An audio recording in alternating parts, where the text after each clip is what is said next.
Hello सभी प्यारे साथियों को नमस्कार, गुड मॉर्निंग, गुड आफ्टरनून, जय हिंद, जय भारत। कैसे हैं आप सब लोग साथी? उम्मीद करता हूं इस समय आप सब स्वस्थ हैं, सब मस्त हैं, सब अपनी अपनी स्टडी में व्यस्त हैं।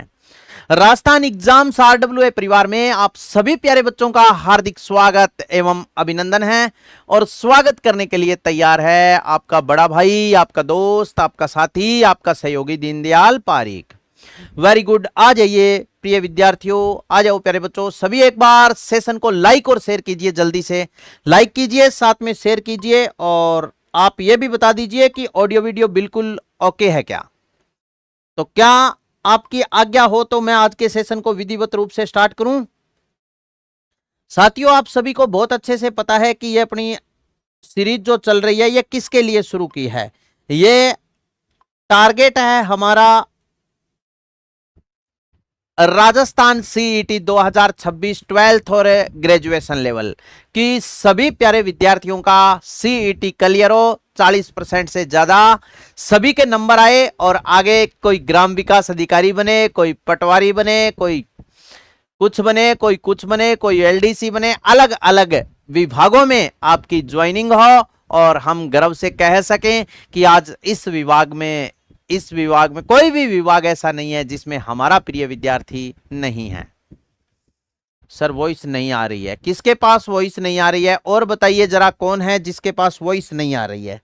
कत्ती मारी आवाज तो थारता ही बिना माई की पहुंच जाएगी भाई। हाँ, कुछ पुलिस बनेंगे।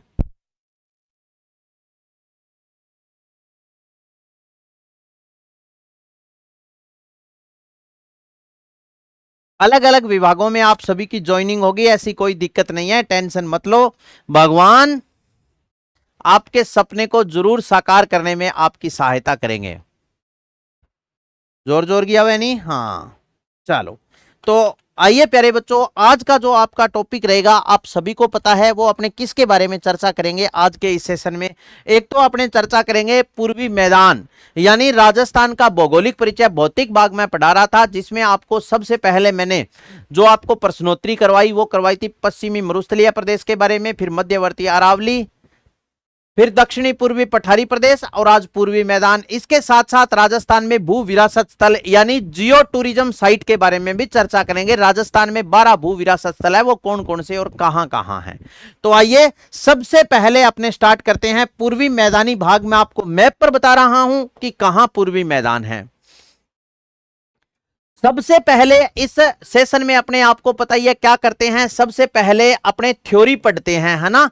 कोई भी क्षेत्र यानी जिसके बारे में चर्चा करते हैं उसकी थ्योरी और लास्ट में उससे संबंधित 15 से 20 क्वेश्चनों का अध्ययन करते हैं। सर जी जोधपुर में बारिश आवे, अरे वाह बहुत अच्छी बात है यार, मारे तो गर्मी पड़े। और प्यारे बच्चों 11 बजे से लेकर के 2 बजे तक लाइट को भी कट रहा है। जयपुर शाहपुरा में बारिश आ रही है, मौसम है बारिश का, आ तो नहीं रही है। कहां मोनिका जी, कहां बारिश आ रही है? वहां बहुत अच्छी बात है। हमारे तो गर्मी पड़ रही है भाई, खूब जोर से गर्मी पड़ रही है, उमस है प्यारे बच्चों, गर्मी तो क्या। सबसे पहले देखो एक नंबर पर जो अपने भौगोलिक परिचय में चर्चा की थी वो इस क्षेत्र के बारे में अध्ययन कर लिया था, बताओ हाँ या ना। यह है उत्तर पश्चिमी मरुस्थल। ये क्या है? यह है मरुस्थल। ये तो था उत्तर पश्चिमी मरुस्थल। इसके बाद में नंबर 2 पर अपने इस क्षेत्र के बारे में चर्चा की थी और इस क्षेत्र को किस नाम से जाना गया था।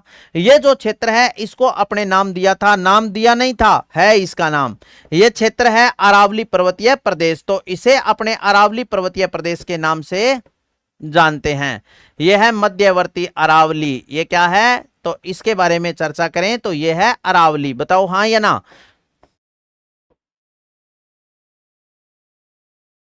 अरावली।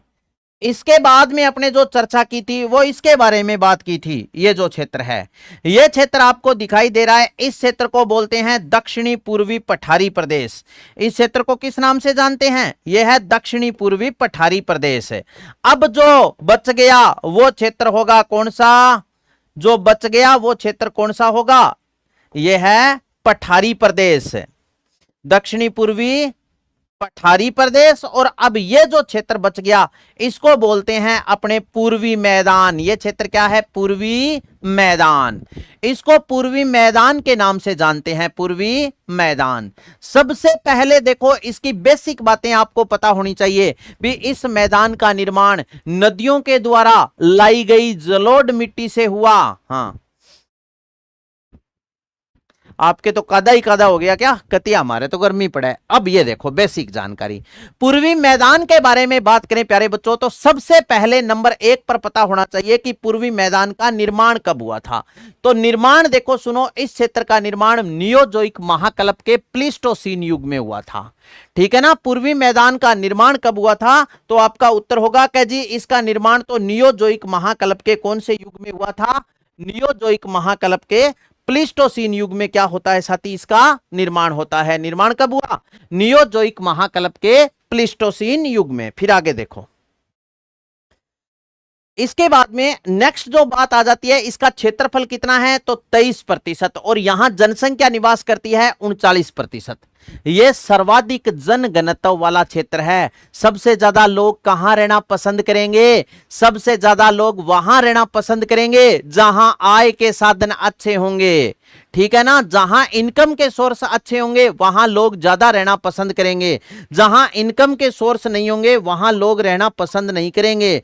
प्यारे बच्चों, जहां आय का कोई साधन ही नहीं है वहां कोई रह के क्या करेगा? अब जैसे पश्चिमी राजस्थान है, पश्चिमी राजस्थान में इंडस्ट्रियल एरिया नहीं है, यातायात की व्यवस्था नहीं है अच्छे।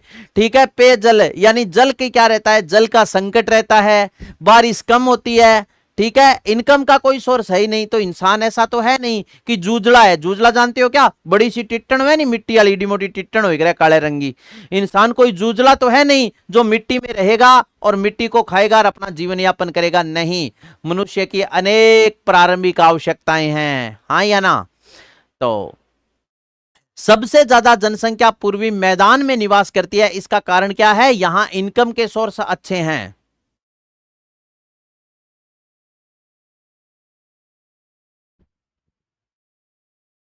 तो आप बातें मत करें अब पर्सनल। ठीक है ना? तो क्षेत्रफल 23% और जनसंख्या कितनी है? 39%। इसके बाद में देखो ये अवशेष किसका माना जाता है? पूर्वी मैदान, ये टेथी सागर का क्या है? अवशेष है।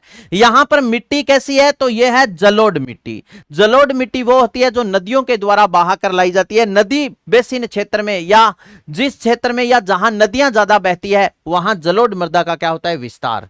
ठीक है? वनस्पति कैसी है? तो यहां पर पतझड़ वनों का क्या है? विस्तार है। पतझड़ वन वो होते हैं जो ऋतु आने पर पत्ते गिरा देते हैं। यहां वर्षा कितनी होती है? तो आपका उत्तर होगा 50 से 80 सेमी। 50 से 80 सेमी के बीच में यहां वर्षा होती है। और इस क्षेत्र का ढाल पश्चिम से पूर्व दिशा की तरफ है। पश्चिम से पूर्व दिशा की तरफ ढाल कैसे है? कि जैसे प्यारे बच्चों इधर तो देखो सुनो, अरावली आ गई, इधर तो आ गई अरावली और इधर आ गया दक्षिण का पठार। तो इस प्रकार ये जो पूर्वी मैदान है इसका जो ढाल है वो इस तरफ है। हाँ या ना? और इस तरफ ढाल की बात करें तो यमुना नदी यहां बहती है। तो इस क्षेत्र का जो ढाल है वो यमुना नदी की तरफ है। जैसे बाणगंगा नदी का आपने नाम सुना है। बाणगंगा नदी को अर्जुन की गंगा, रुंडित नदी, ताला नदी के नाम से जानते हैं। बाणगंगा नदी का उद्गम होता है यहां जयपुर में पड़ती है। जयपुर और कोटपुतली बहरोड के क्षेत्र में यहां पड़ती है बैराट की पहाड़ी। ठीक है? बैराट की पहाड़ियों से निकलती है जयपुर। जयपुर के बाद में दौसा, दौसा के बाद में भरतपुर में बहते हुए, जयपुर दौसा और भरतपुर में बहते हुए आगे उत्तर प्रदेश में चली जाती है और यमुना नदी में जाकर के मिल जाती है। क्लियर है ना? अब बाकी इसकी सहायक नदी है जैसे गुमटी नाला, सुरा, सावन, पलोसन, पड़ोसन, ये सारी इसकी सहायक नदी है। तो सहायक नदियां जब अपने नदी पढ़ेंगे उसमें मैं आपको पढ़ा दूंगा।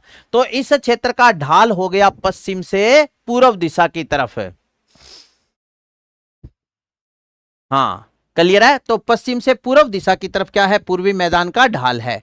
इसके बाद में देखो इस क्षेत्र में फसल होती है जैसे गेहूं, सरसों, जौ, चना की यहां खेती करते हैं। और पूर्वी मैदान में आर्द्र प्रकार की जलवायु पाई जाती है। मोस्ट इंपोर्टेंट है यहां वनस्पति कैसी है? तो यहां पर पतझड़ वनों का, वनस्पति दोबारा आ गया ना, पतझड़ वनों का विस्तार है। और ढाल मैंने अभी आपको बताया था पश्चिम से पूर्व की ओर है। वर्षा 50 से 80 सेमी यहां पर होती है।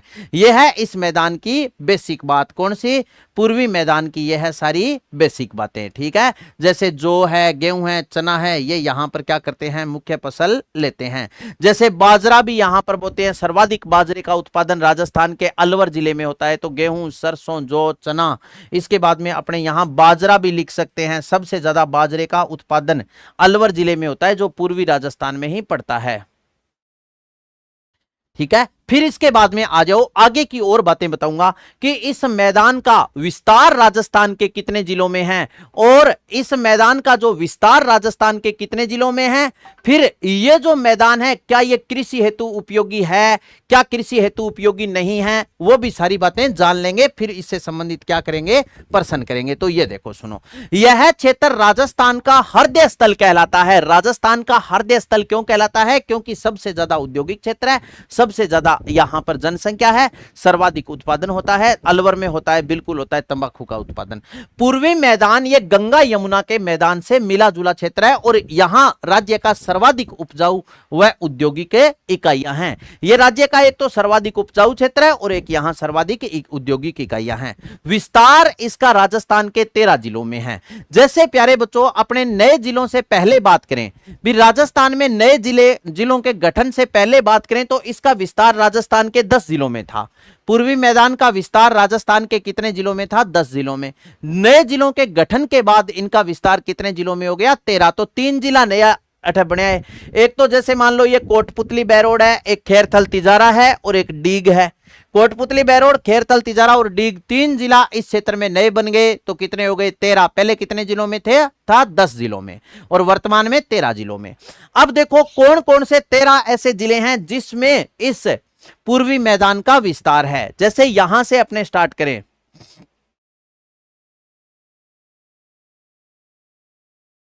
अरे भूमिका मुझे नहीं लग रहा कि मैं कुछ से छोड़ रहा हूं क्या? पहले बच्चों आप बता दो सभी कि जैसे पूर्वी मैदान, ये जो मैं फाइल आपको पढ़ा रहा हूं ना, ये मेरी पेड बैच की फाइल है, तो मेरी तरफ से तो मैं कोई कमी छोड़ूंगा नहीं। बाकी कोई भी गुरुजन ऐसा नहीं है जो अपनी तरफ से कमी छोड़ेंगे। आपके सीईटी में 40% नंबर तो हम दिलवा ही देंगे, ठीक है ना, इस सीरीज के माध्यम से। बाकी भाई आपको पता ही है भी जो, हाँ, इसमें आपको मुख्य मुख्य टॉपिक और जिनसे प्रश्न आएंगे वो सारे टॉपिक करवाए जाएंगे। कई ये पूछ रहे हैं कि सर कौन से टॉपिक से कितने प्रश्न आते हैं।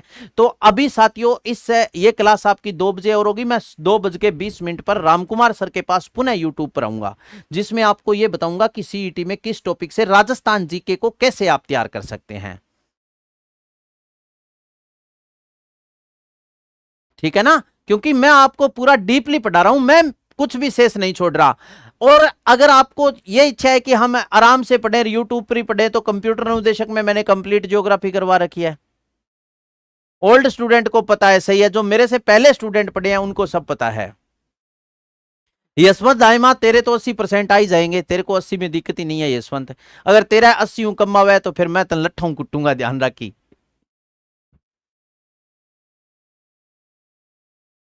सही है ना। क्योंकि पढ़ना पड़ेगा, और तू पढ़ाई में इंटेलिजेंट है यार वैसे ही। वेरी गुड, बहुत अच्छी बात है। अब यहां पढ़ ले भाई। तो ये देखो विस्तार राजस्थान के कितने जिलों में? 13। जैसे ये जिला है कोटपुतली बैरोड, ये है खैरथल तिजारा, और इस खैरथल तिजारा जिले का नया नाम है बृहत्तरी नगर। इसके बाद में फिर जिला आ जाता है अलवर, अलवर के बाद में आ जाता है डीग, डीग के बाद में आ जाता है भरतपुर, भरतपुर के बाद में धौलपुर, धौलपुर के बाद में करौली, करौली के बाद में आ गया सवाई माधोपुर, सवाई माधोपुर के बाद में आ गया टोंक, टोंक के बाद में जयपुर, जयपुर के बाद में दौसा। तो ये कितने हो गए? 11। और 2 जिले ये रहे बांसवाड़ा और प्रतापगढ़। 11 + 2 = 13। अरे अब कईयों के दिमाग में एक प्रश्न और खुरापात मचा रहा होगा। वर्मा RJ 31 सर, मैं न्यूज आपका राजस्थान एग्जाम्स RWA परिवार में हार्दिक स्वागत एवं अभिनंदन है भाई। जो फर्स्ट टाइम आए हैं वो चैनल को सब्सक्राइब जरूर कर लेना, ताकि हमारे द्वारा हर इंफॉर्मेशन आप तक पहुंच सके। ये यूट्यूब एक ऐसा प्लेटफॉर्म है साथियों, इसके बल पर बहुत से स्टूडेंट बिना यानी फीस जमा कराए निःशुल्क पढ़ के भी नौकरी लग गया। पर बात है कि पढ़ने वाले की जरूरत है। बहुत कंटेंट पड़ा है, आराम से आप पढ़ सकते हो, ऐसी कोई दिक्कत नहीं है। पर बात है कि थारे वर्गा पर्सनल बातें करने वाला के बनेगो है। तो समझ गए। अब दो जिले देखो, 11 तो मैंने यहां बताए, दो जिले आपको प्रतापगढ़ और बांसवाड़ा और बता दिया। अब कईयों के दिमाग में यह खुरापात चल रही होगी कि गुरुजी आपने नाम तो पूर्वी मैदान लिखा यार, जिला थे डूंगरपुर और बांसवाड़ा, माने बताने लाग रहे हो लिल्ला डकाड़ो पी गए होगे। नहीं प्यारे बच्चों, क्योंकि टॉपिक जो अपना है वो भौगोलिक परिचय, फिजिकल पार्ट यानी धरातलीय स्थिति का अध्ययन कर रहे हैं कि जैसे ये जो पूर्वी मैदान है, इस मैदान का निर्माण नदियों के द्वारा लाई गई जलोढ़ मिट्टी से हुआ। जैसे ही इस मैदान का निर्माण हुआ उसी प्रकार इस मैदान का निर्माण हुआ है। यहां प्रतापगढ़ और बांसवाड़ा के बीच में 56 मैदानी गांवों का समूह है, जिसे 56 के मैदान के नाम से जानते हैं। और पीछे ये पेपर आरएसएसबी ने एक पेपर में, ये पर्सन एक पेपर में पूछा भी था कि डूंगरपुर और बांसवाड़ा 56 का मैदान राज्य के किस भौगोलिक प्रदेश का भाग है। 56 का मैदान राज्य के किस भौगोलिक प्रदेश का भाग है, यही मेरा प्रश्न है आपके लिए। मैं क्वेश्चन यहां लिख रहा हूं, देखो सुनो, क्वेश्चन यहां लिख रहा हूं। 56 का मैदान, 56 का मैदान भौगोलिक प्रदेश का भाग है, प्रदेश का भाग है, प्रदेश का भाग है, भाग है। 56 का मैदान भौगोलिक प्रदेश का भाग है। नंबर 1 पर आ गया साथी अरावली, नंबर 2 पर आ गया मरुस्थल, नंबर 3 पर आ गया दक्षिणी पूर्वी पठारी प्रदेश, और नंबर 4 पर आ गया पूर्वी मैदान, पूर्वी मैदान। नंबर 4 पर आ गया मैदान। बताओ क्या पूछा? 56 का मैदान किस भौगोलिक प्रदेश का हिस्सा है, तो आपका उत्तर होगा पूर्वी मैदान। जबकि 56 का मैदान कौन से भौगोलिक प्रदेश में अवस्थित है, फिर प्रश्न चेंज हो गया, फिर मतलब ये दक्षिणी राजस्थान में है, सही है ना। हाँ, तो दोनों प्रश्नों में आप डिफरेंस देखना। राजस्थान के कौन से 56 का मैदान प्रतापगढ़ और बांसवाड़ा के मध्य है, जो 56 का मैदान प्रतापगढ़ और बांसवाड़ा के मध्य है वो कौन से भौगोलिक खंड के अंतर्गत आता है। चलो ये बात समझ में आई आपके। तो इन 13 जिलों में क्या है, दक्षिणी पूर्वी मैदानी प्रदेश का विस्तार है। फिर उसके बाद में देखो, इस मैदान का निर्माण नदियों के द्वारा लाई गई जलोढ़ मिट्टी से हुआ, और इन्हीं नदियों के नाम के आधार पर साथियों इनका नामकरण किया गया। तो पूर्वी मैदान का निर्माण कैसे हुआ, नदियों के द्वारा लाई गई जलोढ़ मिट्टी से, और इन्हीं मिट्टी के आधार पर क्या कर दिया, इस क्षेत्र का नामकरण कर दिया। जैसे 1 नंबर पर 4 नदियों से निर्माण हुआ और उन्हीं के आधार पर नामकरण किया। तो 4 नदियों से निर्माण हुआ, उन्हीं के आधार पर नामकरण कैसे किया गया, ध्यानपूर्वक देखना। जैसे सबसे पहले नंबर 1 पर अगर मैं आपसे बात करूं तो अपने बात करते हैं चंबल बेसिन। नंबर 1 पर जैसे मैंने यहां लिखा Chambal basin, Chambal basin. Number 2 पर मैंने लिखा Banas basin, Banas basin. Number 3 पर मैंने लिखा बाणगंगा बेसिन, बाणगंगा बेसिन। और नंबर 4 पर मैंने लिखा माही बेसिन, माही बेसिन। अब प्यारे बच्चों, यहां की जो बात आपके समझ में ना आए तो चिंता मत करना, क्योंकि मैं नदियों से प्रश्न लेकर के आऊंगा। वहां सबसे पहले आपको नदी पढ़ाऊंगा, फिर नदियों के प्रश्न करवाऊंगा। तो यहां 1 नंबर पर देखो चंबल बेसिन। चंबल नदी का उद्गम होता है यहां मध्य प्रदेश में, एक पहाड़ी पड़ती है जिसका नाम है जानापाव की पहाड़ी, महूगाम, इंदौर जिला, मध्य प्रदेश। यहां से निकलने के बाद में 84गढ़ के निकट स्थित चित्तौड़गढ़ से राजस्थान में प्रवेश करती है। फिर चित्तौड़गढ़, कोटा, बूंदी, सवाईमाधोपुर, करौली, धौलपुर में बहते हुए यूपी में पहुंच जाती है, और यूपी में पहुंच करके यमुना नदी में मिल जाती है। तो ये जो सवाई माधोपुर, करौली और धौलपुर का ये जो भाग है ना, इसको अपने नाम देते हैं चंबल बेसिन। क्या नाम देते हैं, चंबल बेसिन। भी इस मैदान का निर्माण चंबल नदी के द्वारा लाई गई जलोढ़ मिट्टी से हुआ। अब देखो, बनास नदी को वन कियासा, वर्णायासा या विशिष्टि नदी कहते हैं, और बनास नदी का उद्गम यहां से होता है। यहां पड़ती है खमनोर की पहाड़ी। कौन सी पहाड़ी है, खमनोर की पहाड़ी, कुंभलगढ़ राजसमंद। वैरो की मठ से बनास नदी निकलती है, फिर उसके बाद में चित्तौड़गढ़, चित्तौड़गढ़ के बाद में भीलवाड़ा, भीलवाड़ा के बाद में अजमेर, अजमेर के बाद में टोंक, टोंक में बनास नदी का आकार इज सर्प सर्पाकार। टोंक में बनास नदी का आकार इज सर्पाकार। टोंक में बनास नदी सर्पाकार रूप में बहती है और सवाई माधोपुर के रामेश्वरम धाम नामक स्थान से चंबल नदी में मिल जाती है। क्लियर है? अब देखो, अब ये जो क्षेत्र है ना, ये खमनोर की पहाड़ी से बनास नदी निकली। अब ये जो है इस क्षेत्र को बोलते हैं बनास बेसिन। लेकिन मोस्ट दो बातें सुन लेना, एक तो बनास बेसिन में है टिल्लेनुमा भाग। बनास बेसिन में टिल्लेनुमा भाग, बनास में कौन सा भाग? बनास में टिल्लेनुमा भाग, टिल्लेनुमा भाग, टिल्लेनुमा भाग। बनास बेसिन में टिल्लेनुमा भाग कहलाता है पिंडमांट। क्या कहलाता है? पिंडमांट। बनास बेसिन में स्थित कुछ टिल्लेनुमा भाग को पिंडमांट का मैदान कहते हैं। और दूसरी बात याद रखना, बनास बेसिन का उत्तर पूर्वी भाग, उत्तर पूर्वी भाग, बनास बेसिन का उत्तर पूर्वी भाग कहलाता है मालपुरा करौली का मैदान। मालपुरा करौली का मैदान, करौली का मैदान। ठीक है, तो दोनों बातें याद रखना। मालपुरा करौली का मैदान बनास बेसिन का उत्तर पूर्वी भाग है, जबकि बनास बेसिन में स्थित कुछ टिल्लेनुमा भाग को पिंडमांट का मैदान कहते हैं। अब इसके बाद में बाणगंगा नदी का उद्गम होता है यहां बैराट की पहाड़ी, कोटपुतली, बैरोड और जयपुर। जयपुर के बाद में दौसा के बाद में भरतपुर में बहते हुए यमुना नदी में मिल जाती है। और ये कौन सा बेसिन आ गया? तो आपका उत्तर होगा बाणगंगा।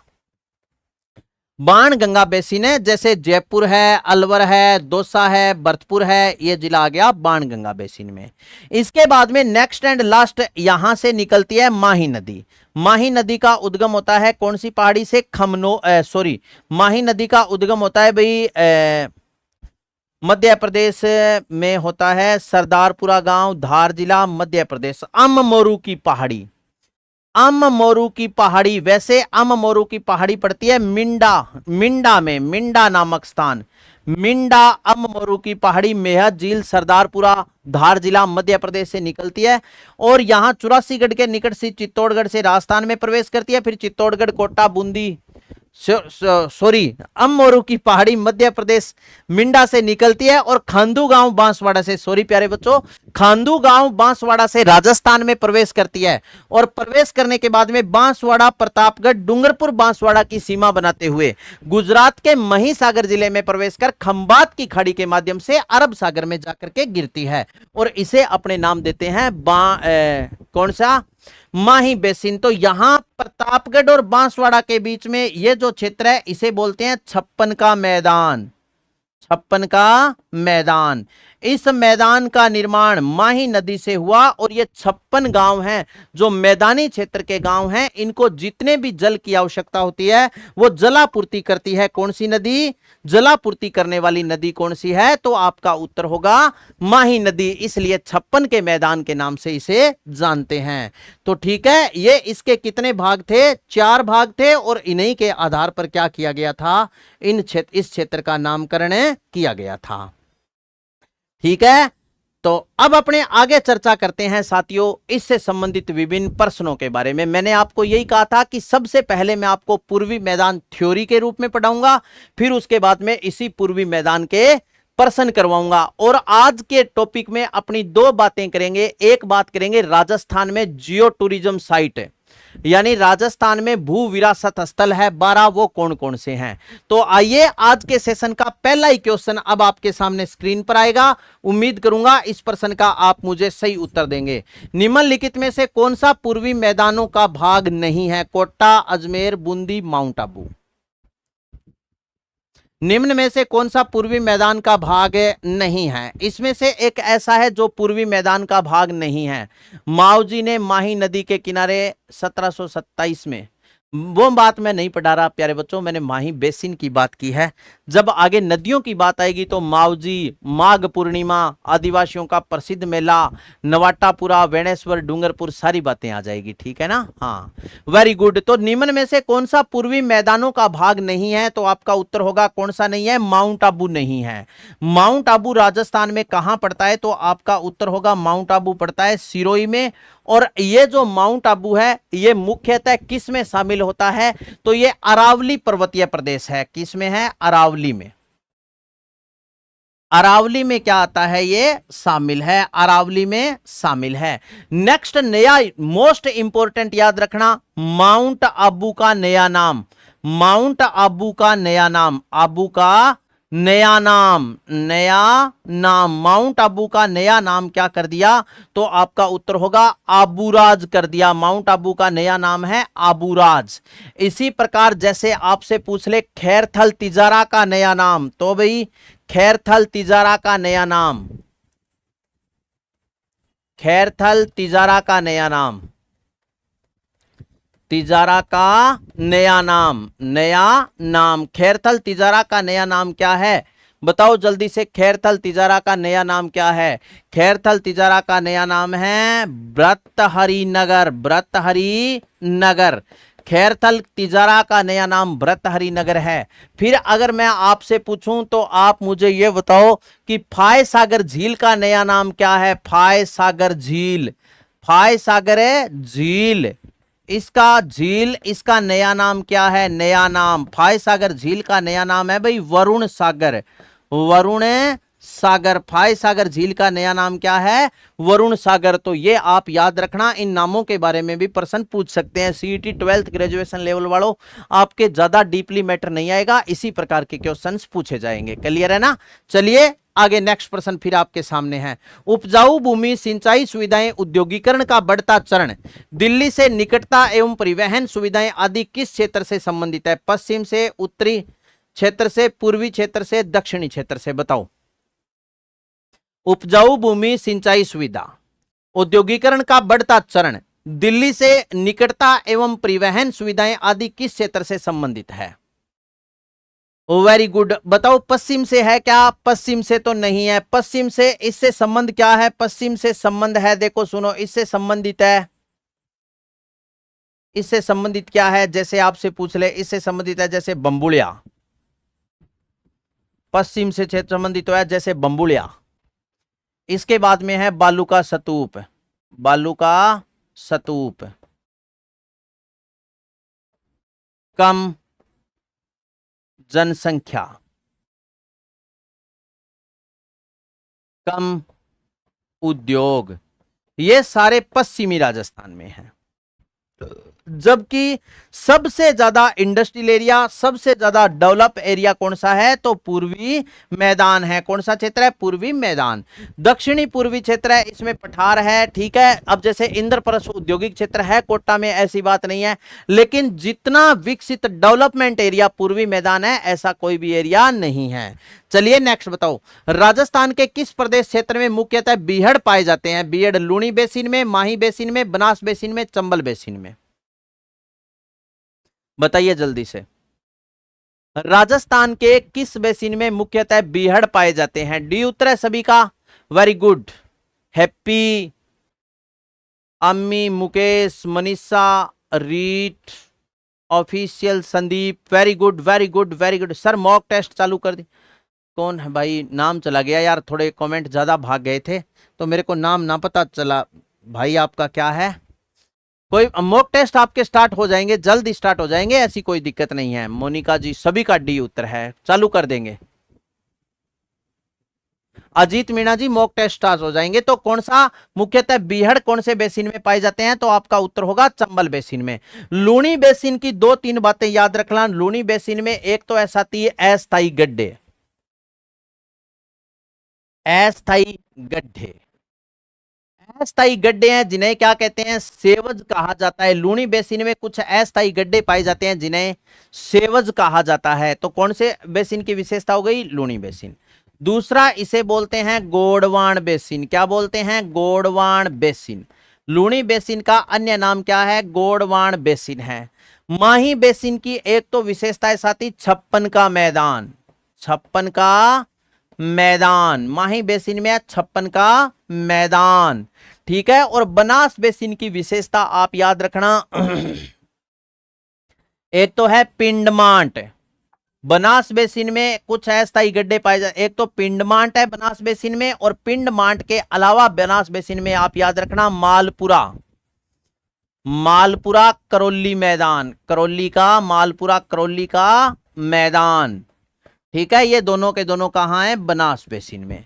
अब चंबल बेसिन की विशेषता में एक तो आप याद रखना जैसे उत्खात, उत्खात, इसके बाद में है जैसे बीहड़, बीहड़ के बाद में है जैसे कंदराएं, ठीक है। उत्खात, बीहड़, कंदराएं, डांग, ठीक है। उत्खात, बीहड़, कंदराएं, डांग।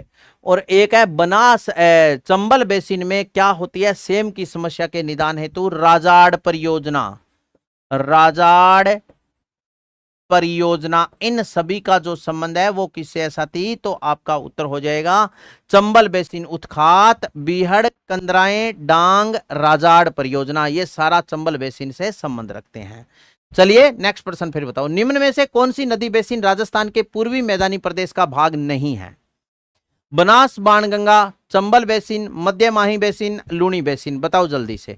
निम्न में से कौन सा नदी बेसिन राजस्थान के पूर्वी मैदानी प्रदेश का भाग नहीं है,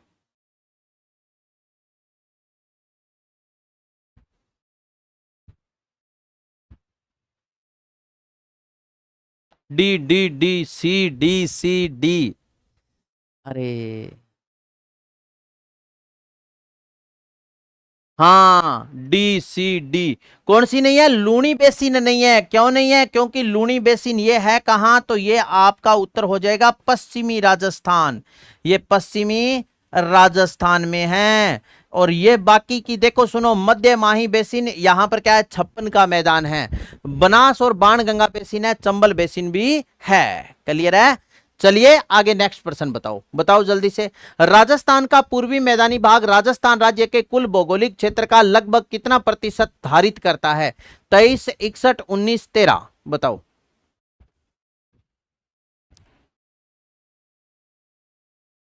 वेरी गुड, वेरी गुड। सभी साथी सेशन को लाइक और शेयर जरूर करना, ठीक है ना। पहले आपको थ्योरी और फिर आपको प्रश्न करवाई जा रहे हैं, इससे बेहतर तो मुझे नहीं लगता प्यारे बच्चों कुछ और आपके लिए किया जा सकता है। बताओ, राजस्थान का पूर्वी मैदानी भाग राजस्थान द्वारा राजस्थान राज्य के कुल कितने क्षेत्रफल का लगभग प्रतिशत धारित करता है, ए वेरी गुड, कितना है, 23%। और जनसंख्या याद रख लेना, जनसंख्या 23% है, क्षेत्रफल, क्षेत्रफल, और यहां पर अगर आपसे पूछ ले जनसंख्या कितनी है, तो आपका उत्तर होगा जनसंख्या है 39, जनसंख्या है 39%। और इस क्षेत्र की विशेषता है कि इस क्षेत्र में पूर्वी मैदानी भाग ये क्या है, सर्वाधिक जनघनत्व है, यहां पर सर्वाधिक जनघनत्व, सर्वाधिक जनघनत्व, ये राजस्थान का सर्वाधिक जनघनत्व वाला क्या है, क्षेत्र है, ठीक है ना।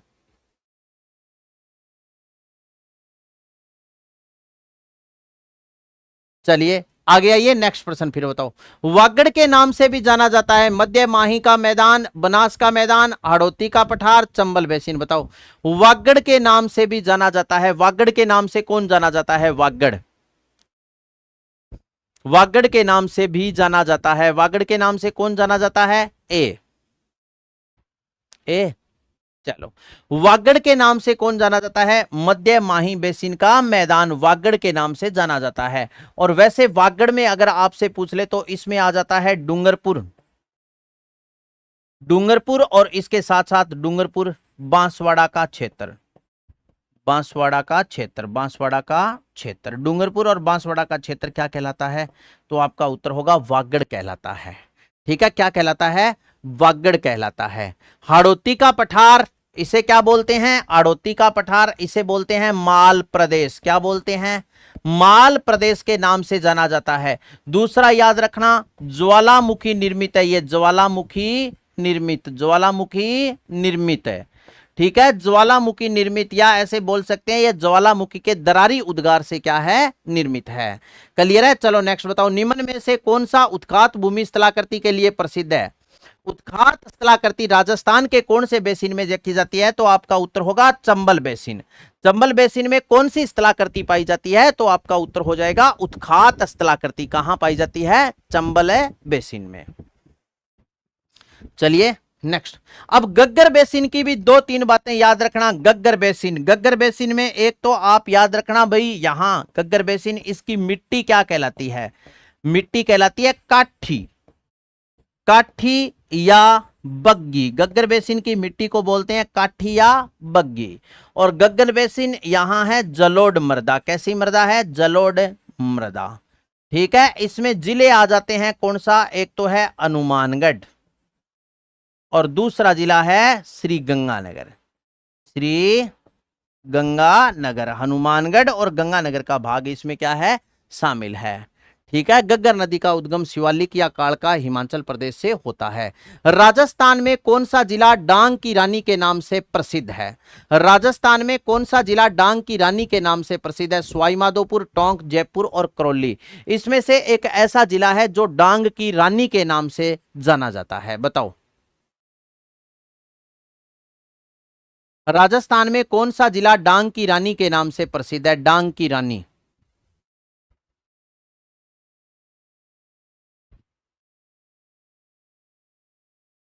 D, D.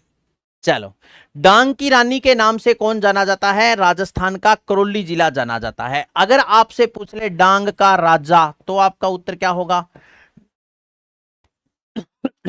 डांग का राजा, डांग का राजा राजस्थान के कौन से जिले को कहते हैं? तो राजस्थान के धौलपुर जिले को, राजस्थान के धौलपुर जिले को डांग का राजा धौलपुर, जबकि डांग की रानी कौन सी है?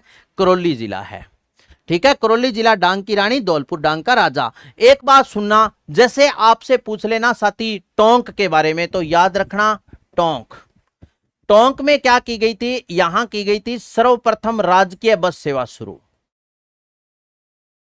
सर्वप्रथम राजकीय, राजकीय बस शुरू कहां की गई थी? टोंक में। और कब की गई थी? राजस्थान में सर्वप्रथम राजकीय बस सेवा टोंक में 1952 में शुरू की गई थी।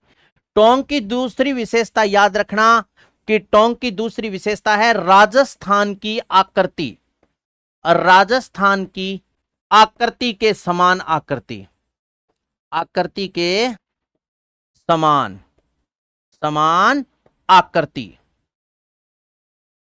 किसकी है? टोंक की। तीसरी विशेषता आप याद रखना, सर्वप्रथम, सर्वप्रथम शिकार एक्ट, शिकार एक्ट पारित करने वाली रियासत, एक्ट पारित टोंक ने किया था सर्वप्रथम शिकार एक्ट 1901 में। टोंक की विशेषता है सर्वाधिक त्रिवेणी संगम है यहां पर, सर्वाधिक त्रिवेणी संगम, त्रिवेणी संगम, सर्वाधिक त्रिवेणी संगम राजस्थान के टोंक जिले में है और है कितने? 2। ये सारी विशेषता टोंक की है। ठीक है, नेक्स्ट आप और भी टोंक की विशेषता याद रखना है तो वो याद रख लेना, सबसे बड़ा, सबसे बड़ा ग्रीन मछली उत्पादन बांध, ग्रीन मछली उत्पादन बांध, उत्पादन बांध, सबसे बड़ा ग्रीन मछली उत्पादन बांध यह है बिसलपुर। कौन सा है? बिसलपुर। और बिसलपुर बांध कहां है? टोंक। राज्य का सबसे बड़ा मछली उत्पादन बांध अगर आपसे पूछ ले तो कनौता बांध है। राजस्थान का सबसे बड़ा मछली उत्पादन बांध है कनौता बांध, जो राजस्थान की राजधानी जयपुर में है, जबकि राजस्थान का सबसे बड़ा ग्रीन मछली उत्पादन बांध कौन सा है? तो आपका उत्तर होगा सबसे बड़ा ग्रीन मछली उत्पादन बांध है कौन सा? बिसलपुर बांध। नेक्स्ट, टोंक की 2 बातें और याद रख लियो। टोंक 1857 की क्रांति के दौरान, 1857 की क्रांति में, क्रांति में मुस्लिम रियासत, रियासत कौन सी थी? टोंक। नेक्स्ट याद रखना 1857 की नेक्स्ट याद रखना, एकमात्र रियासत, एकमात्र रियासत, मात्र रियासत, एकमात्र रियासत जिस पर, जिस पर, जिस पर तात्या, तात्या टोपे का, तात्या टोपे का, टोपे का अधिकार था, अधिकार था, अधिकार था। एकमात्र रियासत जिस पर तात्या टोपे का अधिकार था वो रियासत भी टोंक थी। शंकरदान सामोर ने कहा था, जट्ठे गयो जग जीतियो, खटक्यो रणबिण खेत, जट्ठे गयो जग जीतियो, खटक्यो रणबिण खेत, तकड़ो लड़ियो तातियो, हिंद थान रे हेत। यानी हिंद भारत देश की आन बान और शान की रक्षा के लिए तात्या टोपे ने कठोर संघर्ष किया और विभिन्न यातनाओं को झेला था। ठीक है, आगे आओ, नेक्स्ट प्रश्न फिर आपके सामने है। मध्य माही बेसिन के संबंध में निम्नलिखित में से कौन सा शेष सही है? यह क्षेत्र स्थानीय रूप से वागड़ के नाम से जाना जाता है। यह क्षेत्र सोम, जाखम तथा इरू नदी द्वारा अपवाहित है। ग्रेट बाउंड्री फॉल्ट इसकी प्रमुख विशेषता है। नीचे दिए गए कूट से सही उत्तर का चयन कीजिए, बताओ जल्दी से।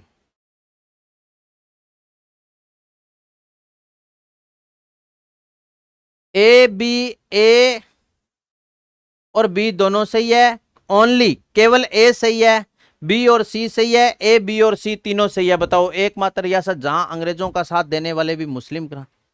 वेरी गुड, वेरी गुड, ठीक है, आगे बताओ, उत्तर दो अब आप जल्दी से।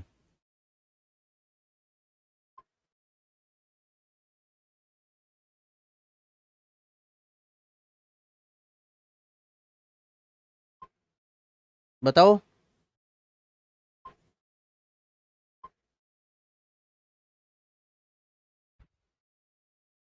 ए, ए, ए बी, ए बी, क्या मानू, ए मानू या बी मानू? बताओ।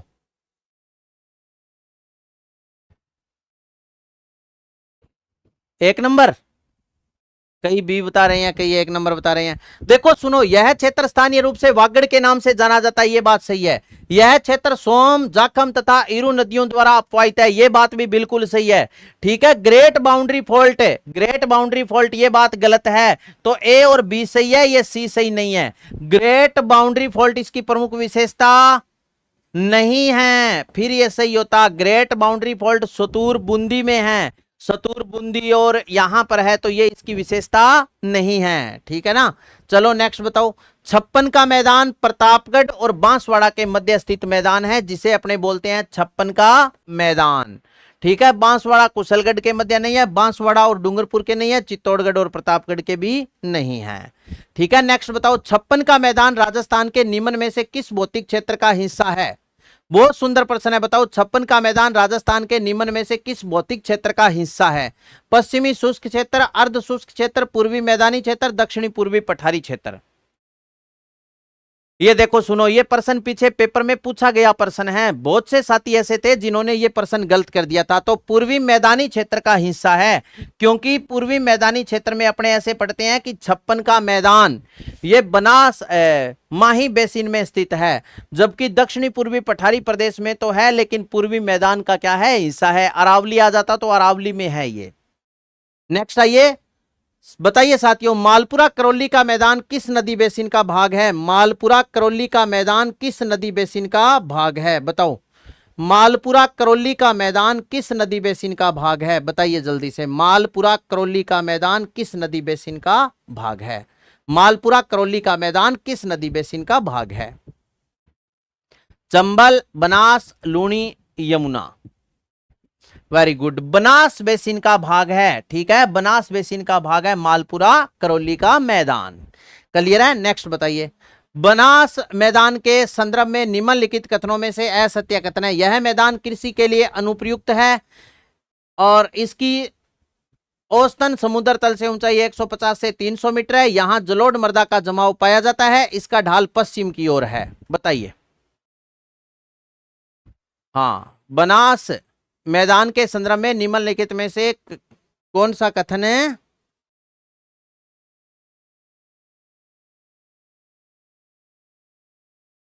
सत्य, सत्य बताना है भाई, सत्य असत्य नाम बताना। बताओ।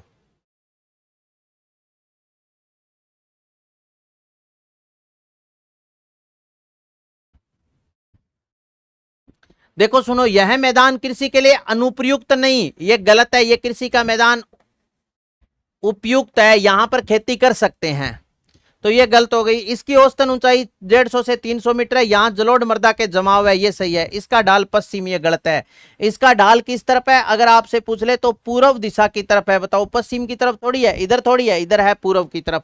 तो इसमें सही हो गया साथियों, कौन सा, बी और सी सही है। 2 नंबर ऑप्शन में है, बी और सी सही है, ए सही नहीं है। ठीक है, अब इसके बाद में आगे आ जाओ, नेक्स्ट प्रश्न लो। निम्न को सुमेलित कीजिए, उत्तर पश्चिमी मरुस्थलीय भाग, अरावली पर्वतीय प्रदेश, पूर्वी मैदानी भाग और दक्षिणी पूर्वी पठारी भाग।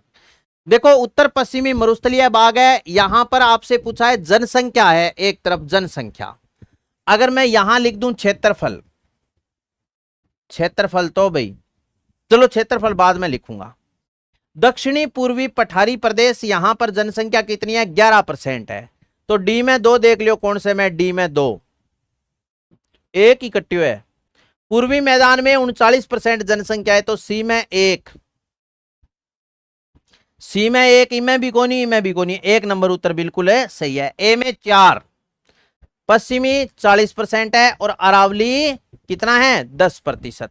यहां देखो सुनो, अगर मैं आपसे पूछूं कि पूर्वी मैदानी 39% है जनसंख्या और क्षेत्रफल कितना है 23%, 11% तो 6.89%, 10% तो 9% और 40% तो 61.11%। यह है क्षेत्रों का क्षेत्रफल और यहां है जनसंख्या। इसके बाद में प्यारे बच्चों अब अपने चर्चा करेंगे राजस्थान में भू विरासत स्थल।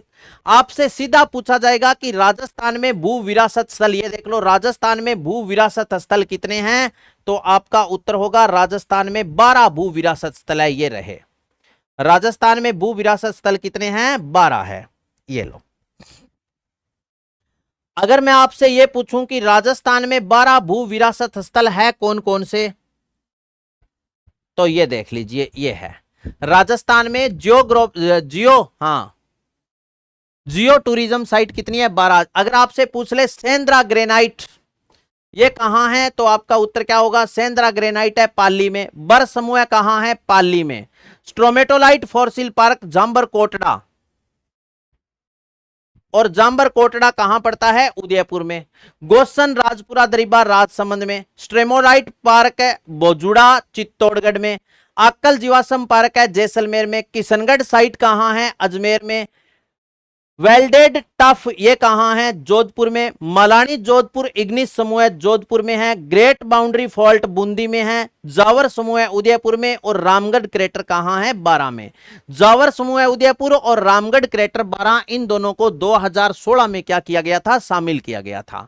तो ये आप याद रखना, राजस्थान में भू विरासत स्थल कितने हैं, 12 है। ठीक है, सेंद्रा ग्रेनाइट पाली, बर समूह Pali, stromatolite fossil park Jhamar Kotra Udaipur, Gosan Rajpura Dariba Rajsamand, stromatolite park Bojuda Chittorgarh, Akal जीवाश्म पार्क जैसलमेर, किशनगढ़ साइट अजमेर में है, वेल्डेड टफ जोधपुर में है, मलानी जोधपुर इग्निस समूह जोधपुर में, ग्रेट बाउंड्री फॉल्ट बूंदी में, जावर समूह उदयपुर और रामगढ़ क्रेटर कहां है, 12 में।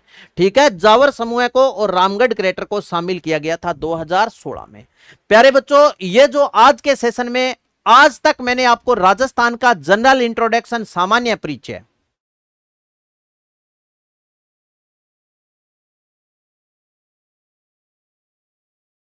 ये ना अक्कल जीवाश्म पार्क है, हाँ अक्कल जीवाश्म पार्क, ये रहा अक्कल वुड फॉसिल पार्क, यही तो है अक्कल गांव जैसलमेर में। तो ये है ग्रेट बाउंड्री फॉल्ट, सुतूर बूंदी में है, वैसे बूंदी। तो प्यारे बच्चों, यहां तक मैंने जो आपको पढ़ाया वो राजस्थान का सामान्य परिचय और भौतिक भाग। कल अपने नए टॉपिक की प्रश्नोत्तरी लेकर के आऊंगा, वो टॉपिक रहेगा राजस्थान की जलवायु। राजस्थान की जलवायु से संबंधित महत्वपूर्ण प्रश्न, और उससे आगे जलवायु के मैं 2 सेशन लूंगा। एक में राजस्थान के जलवायु खंड, टिवार था थारनवेट कोपेन का वर्गीकरण भी पढ़ाऊंगा। तो यहां तक की सारी बातें आपके बहुत अच्छे से समझ में आई होगी। मिलते हैं ब्रेक के बाद, तब तक के लिए सभी प्यारे बच्चों को राम राम। क्लास और होने के बाद में प्यारे बच्चों एक बार कमेंट करके आप जरूर बताना कि सेशन आपको कैसा लगा। Okay, all the best.